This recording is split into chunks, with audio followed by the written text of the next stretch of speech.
world, there are stories that get told and retold in hushed voices between collectors. Stories that feel too unbelievable to be real, too mythical to be trusted, and yet too compelling to ignore.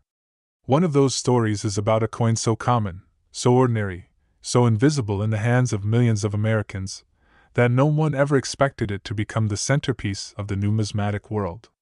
This is the story of the 1995 D. Lincoln penny. A coin minted for just 1 cent. A coin now allegedly valued at $816 million. Let's begin with the basics. The 1995 D. Lincoln penny is part of the Lincoln cent series that has existed since 1909. Originally created to honor the 100th anniversary of Abraham Lincoln's birth, the penny became the first U.S. coin to feature a real person's face. Designed by Victor David Brenner, the Lincoln cent was a symbol of pride, history, and humility. Over the decades, billions were minted. And in 1995, the Denver Mint alone struck more than 7.1 billion of these coins. They rolled off the machines in such overwhelming numbers that nobody gave them a second glance. But somewhere in that ocean of copper-plated zinc coins, something rare happened. Something that has since become the stuff of legend.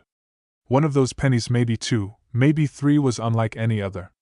In the sea of sameness, there came a single ripple of imperfection. Or perhaps, perfection disguised as error. Collectors and experts refer to it as a doubled die. But this was no ordinary doubling.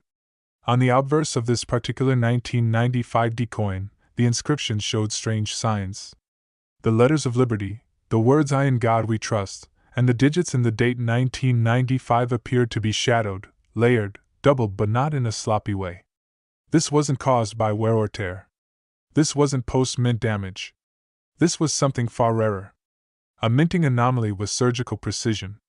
A double die obverse so clear, so distinct, that it could only have occurred during an incredibly narrow window of error. And somehow, it escaped the mint undetected. Now, most people are aware of the 1995 double die penny from the Philadelphia Mint. That one is fairly well known among collectors and has sold for hundreds and even thousands of dollars depending on condition. But the 1995 D double die obverse from the Denver Mint. That is something altogether more mysterious, more elusive, and infinitely more valuable. Some say there's only one in perfect condition. Others believe there might be a few ungraded examples lying undiscovered in old rolls, junk drawers, and dusty coin jars across America. The truth is, no one knows for sure. So how did this coin go from pocket change to being called the most valuable penny in the world? According to multiple anonymous reports and whispered stories from inside elite collector circles, a single 1995 D double die Lincoln cent, graded MS-70 by PCGS, was sold in an ultra-private transaction in late 2023. The buyer